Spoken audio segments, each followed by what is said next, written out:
Berakhirnya zaman Perdana Menteri Belagak Presiden di Malaysia, amalan Perdana Menteri Belagak Presiden di Malaysia sudah berakhir. Perdana Menteri tidak lagi dapat berkuasa sepenuhnya dalam sistem politik kita. Pilihan Raya Umum 2018 telah menamatkan pemerintahan satu parti UMNO yang mentadbir Malaysia sejak 1955, 2 tahun sebelum negara kita merdeka. Komponen utama kerajaan satu parti adalah kuasa besar yang tertumpu di tangan seorang Perdana Menteri yang juga merupakan Presiden parti dominan dalam gabungan kerajaan. Pada tahun 1990-an, ahli-ahli politik pembangkang selalu berseluruh bahawa sementara Britain menukar Perdana Menteri setiap 5 tahun dan ratunya memerintah seumur hidup, di Malaysia pemilihan yang di-Pertuan Agong di Malaysia dibuat setiap 5 tahun tetapi Tun Dr. Mahathir Mohamad memerintah seumur hidup. Tentunya hal tentang Dr. Mahathir hanyalah sekadar jenaka tetapi itulah tanggapan ketika itu. Perdana Menteri yang dulunya terlampau berkuasa. Kedudukan Perdana Menteri sering dilihat sebagai jawatan yang dipegang seolah-olah buat selama-lamanya. Biasanya berjuta-juta keping gambar yang di-Pertuan Agong, Raja Permaisuri Agong dan Perdana Menteri diedarkan ke pejabat kerajaan, hotel malah kedai kopi untuk digantung di dinding. Dengan itu, lebih baik jika Datuk Seri Ismail Sabri Yaakob yang telah mengangkat sumpah pada hari Sabtu lalu sebagai Perdana Menteri ke-9 dan yang ketiga dalam tempoh 3 tahun menumpukan tugas-tugasnya tanpa peduli sangat dengan pengedaran gambarnya sendiri. Maklumlah, tempoh pentadbiran beliau mungkin tidak begitu lama sangat. Di zaman kemuncak kerajaan satu parti UMNO, Perdana Menteri juga merupakan Menteri Kewangan. Dua orang Menteri Kewangan pertama, Tun H.S. Lee dan Tun Tan Siew Sin adalah Presiden MCA, rakan gabungan UMNO dalam Kerajaan Perikatan. Kemudian, jawatan ini disandang oleh pemimpin-pemimpin politik kanan UMNO seperti Tengku Razaleigh Hamzah, Tun Daim Zainuddin dan Datuk Seri Anwar Ibrahim. Selepas pemecatan Anwar yang penuh kontroversi pada 1998 dan penamatan Idmat Daim sebagai Menteri Kewangan pada tahun 2001, Dr. Mahathir sebagai Perdana Menteri turut memegang jawatan tersebut. Perdana Menteri berikutnya Tun Abdullah Ahmad Badawi dan Datuk Seri Najib Razak juga meneruskan amalan itu. Berlakunya skandal kewangan terbesar 1MDB adalah kerana setiap proses semak dan imbang dalaman telah dihapuskan berikutan semua kuasa berpusat di tangan Perdana Menteri yang juga merupakan Menteri Kewangan. Apabila kerajaan mengubah langkah daripada amalan pasaran bebas laissez-faire kepada mengambil peranan yang lebih aktif dalam menerajui pembangunan dan ekonomi sejak tahun 1970-an, kuasa unit perancang ekonomi dalam Jabatan Perdana Menteri berkembang secara mendadak. Kuasa yang ada di tangan Perdana Menteri untuk menganugerahkan projek mengikut budi bicaranya memberi beliau kelebihan berbanding saingan politik di dalam dan luar kerajaan. Perdana Menteri juga memastikan sokongan terhadapnya sentiasa berterusan menerusi pengagihan kontrak dan jawatan pelbagai syarikat berkaitan kerajaan GLC dan badan berkanun. Kuasa untuk menyiasat mengikut kehendaknya, menahan dan menekan musuh politik yang tidak disukainya menerusi polis, LHDN, SPRM dan entiti kerajaan lain telah menguatkan lagi senjata politik Perdana Menteri yang mempunyai kuasa presiden ini. Krisis perlembagaan 1988 yang menyaksikan pemecatan hakim-hakim kanan mengakibatkan penghakisan kuasa dan kebebasan badan kehakiman.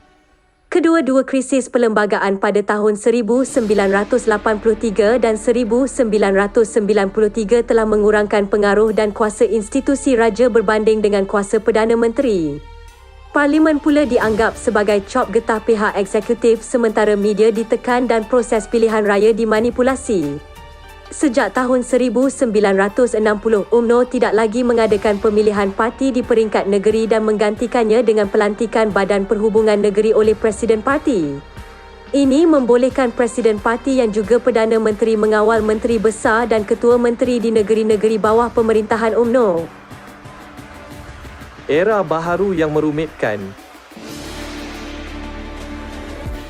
Semasa era pentadbiran Kerajaan Pakatan Harapan dari tahun 2018 hingga 2020, kuasa Perdana Menteri dikurangkan dengan ketara melalui penubuhan Kementerian Hal Ehwal Ekonomi bagi memastikan ia berada di luar kawalan Jabatan Perdana Menteri. Perdana Menteri juga tidak boleh lagi memegang jawatan Menteri Kewangan, malah tidak mempunyai sebarang portfolio tambahan. Kuasa pentadbiran dikongsi bersama kalangan parti-parti rakan.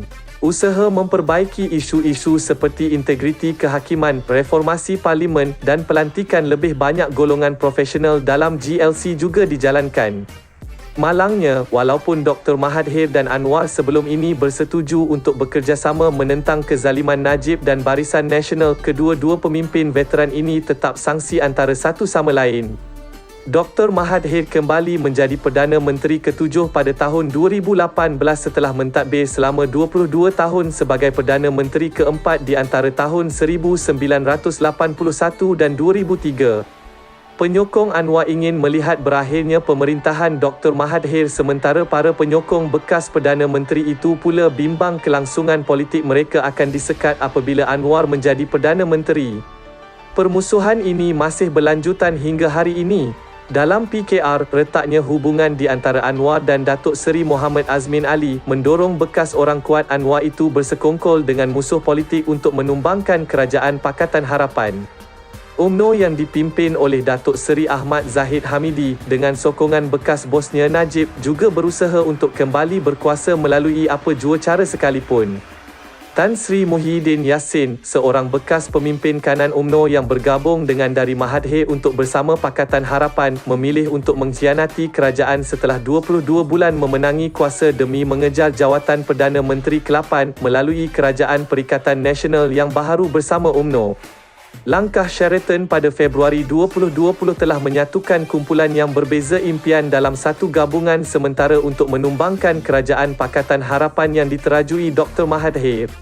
Muhyiddin mengangkat sumpah pada 1 Mac 2020.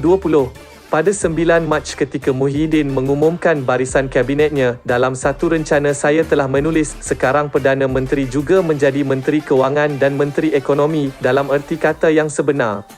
Kabinet ini dibentuk atas faktor ketakutan Muhyiddin. Beliau sedar kedudukannya sentiasa terancam. Oleh itu, Muhyiddin harus mengawal portfolio kewangan dan hal ehwal ekonomi, alat yang sangat efektif untuk membantu dirinya untuk terus berkuasa. Ketakutan adalah faktor terpenting yang mempengaruhi pilihan Kabinet Muhyiddin. Perdana Menteri takut dengan parti kawannya sendiri, antaranya adalah rakan-rakannya yang menumbangkan Kerajaan Pakatan Harapan baru-baru ini. Sewaktu Pakatan Harapan menjadi kerajaan, Azmin merupakan Menteri Hal Ehwal Ekonomi. Sebagai salah seorang perancang utama langkah Sheraton, beliau tentunya berharap dapat menjadi timbalan Perdana Menteri atau sekurang-kurangnya Menteri Kewangan dalam Kerajaan Perikatan Nasional.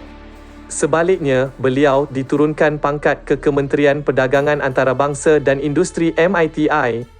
Portfolio ekonomi dipulangkan semula kepada Jabatan Perdana Menteri. Lantikan seorang teknokrat iaitu Tengku Datuk Seri Zafrul Tengku Abdul Aziz yang merupakan seorang pegawai kanan bank ke portfolio kewangan membolehkan Perdana Menteri menguasai Kementerian Kewangan.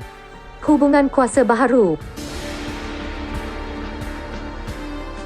Ketika Muhyiddin mengumumkan barisan kabinetnya tahun lalu, gabungan pentadbirannya awal-awal lagi sudah menunjukkan tanda-tanda retak walaupun ia mengambil masa 17 bulan untuk benar-benar tumbang. Sepantas kilat UMNO tidak lagi mengakui bahawa ia merupakan sebahagian daripada Gabungan Perikatan Nasional walaupun para pemimpinnya menganggotai Kabinet Muhyiddin. Sehingga saat akhir pentadbirannya, Muhyiddin masih bermati-matian mahu bergayut kepada jawatan Perdana Menteri yang bersifat Presiden, menutup Parlimen dengan mengisytiharkan darurat, bertelagah dengan istana dan menekan parti lawan sesuka hatinya di samping mengagihkan kontrak dan jawatan dengan niat membeli sokongan.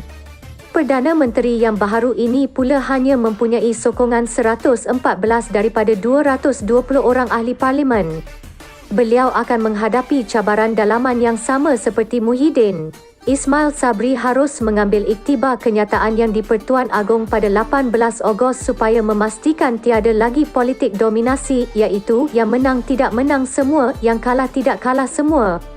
Beliau mesti berusaha membuka ruang kompromi politik dalam kalangan barisan kerajaan dan juga Pakatan Pembangkang. Dengan menginsafi bahawa Perdana Menteri boleh mentadbir walaupun dengan batasan kuasa, ini dapat membantu kita membina institusi dan proses politik yang lebih baik bagi memacu Malaysia ke hadapan. Dengan tamatnya era Perdana Menteri yang berkuasa seperti Presiden, hubungan kuasa baharu dalam kalangan parti-parti politik kerajaan dan semua pemegang taruh perlu dibangunkan, terutamanya dengan pembangkang di Parlimen, pihak istana dan kesemua kerajaan negeri. Artikel ditulis oleh Liu Chin Tong, Pengarah Pendidikan Politik Kebangsaan DAP.